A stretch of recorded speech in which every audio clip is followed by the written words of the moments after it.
आइए आज आप सब सुनेंगे अधिक मास पुरुषोत्तम मास महात्म्य कथा में 18वें अध्याय की कथा। अब तक आपने 1 से लेकर के 17 अध्याय कथा को नहीं सुना हो तो हमारे चैनल पे वीडियो अपलोड है, आप वहां से जा करके कथा को श्रवण कर सकते हैं। हिंदू धर्म में अधिक मास का पुरुषोत्तम मास का बड़ा ही विशेष महत्व माना गया है। इन दिनों गंगा स्नान करना, दान पुण्यों का कार्य करना, भगवान विष्णु, भगवान श्री कृष्ण, भगवान शिव का पूजन करना, भूमि पे शयन करना, जहाँ तक हो सके जितना भी हो सके पुण्य अगर कार्य करते हैं तो इसका कई गुना पुण्य फल प्राप्त होता है। वहीं पे पाप कर्म किए जाते हैं तो उसका भी फल अधिक होता है। तो आइए सुनते हैं आज अधिक मास पुरुषोत्तम मास महात्म्य कथा में 18वें अध्याय की कथा।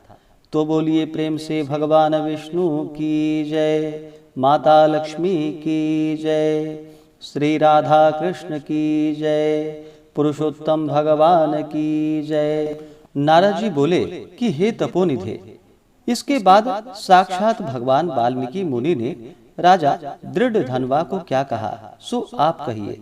श्री नारायण बोले, वह राजर्षि दृढ़धनवा अपने पूर्व जन्म का वृतांत सुनकर आश्चर्य करता हुआ मुनि श्रेष्ठ वाल्मीकि मुनि से पूछता है। दृढ़धनवा बोला कि हे ब्राह्मण, आपके नवीन नवीन सुंदर अमृत के समान वचनों को बारंबार पान कर कर मैं तृप्त नहीं हुआ, इसलिए पुनः उसके बाद का वृतांत कहिए।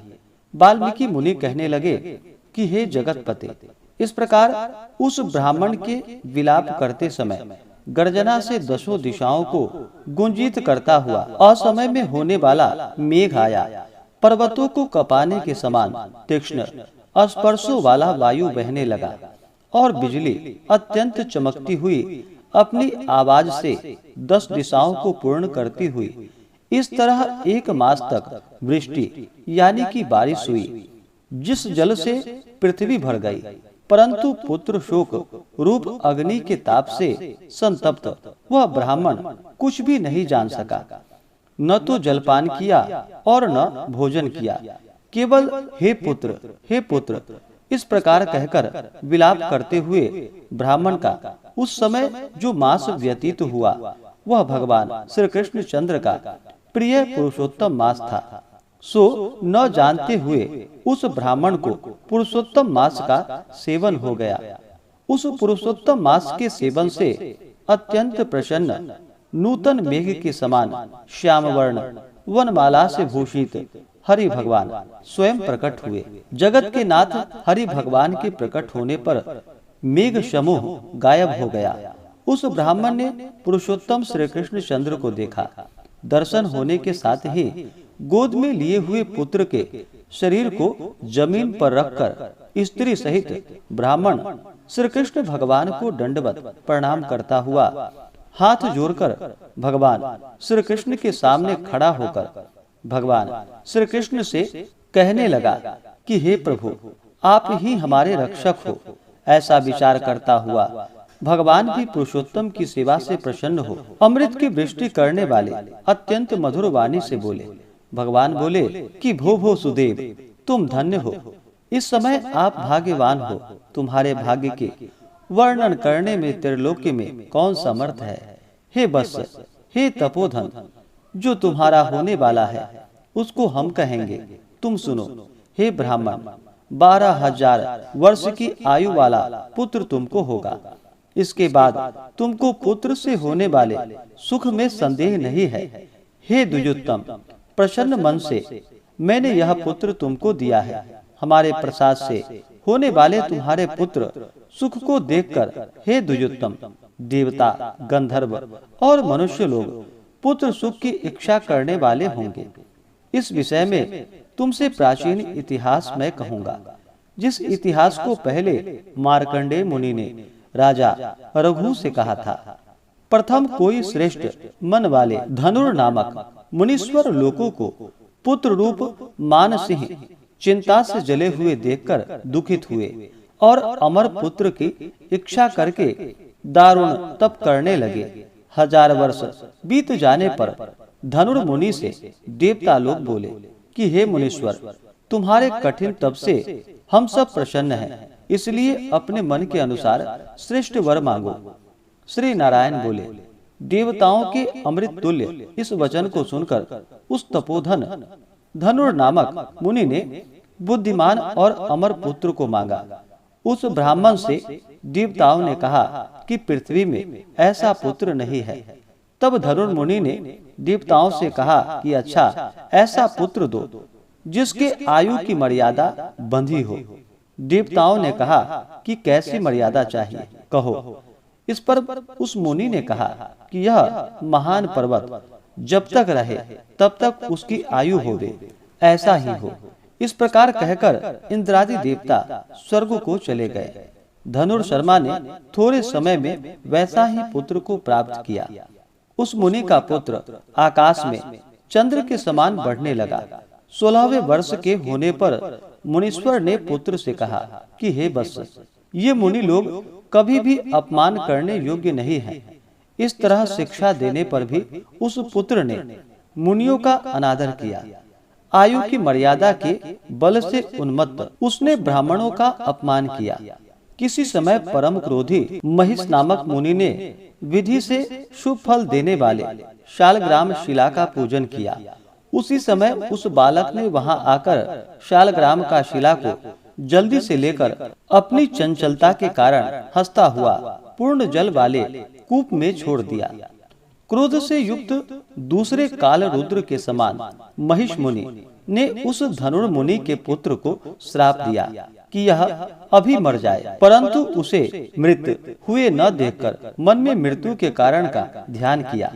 देवताओं ने इस धनुर मुनि के पुत्र को निमित्तायु वाला बनाया है। इस तरह चिंता करते हुए महिष मुनि ने लंबी सांस ली, जिससे कई कोटि महिष पैदा हो गए और उन महिषों ने पर्वत को टुकड़ा टुकड़ा कर दिया। उसी समय मुनि का अत्यंत दुर्मद लड़का मर गया। धनुर मुनि ने अत्यंत दुख से बार बार विलाप किया। बाद अनेक प्रकार विलाप कर पुत्र के शरीर को लेकर पुत्र के दुख से अत्यंत पीड़ित हो चिता की अग्नि में प्रवेश किया।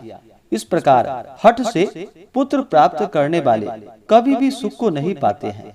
हे तपोधन, गरुड़ जी ने यह जो पुत्र दिया है, इससे संसार में तुम प्रशंसनीय पुत्रवान होंगे। हे अनघ, मैंने प्रसन्न होकर पुरुषोत्तम के महात्म्य से इस पुत्र को चिरस्थायी किया है। यह तुमको सुख देने वाला हो। पुत्र के साथ सर्वदा गृहस्थ आश्रम के सुख को भोगने के बाद तुम ब्रह्मलोक को जाओगे।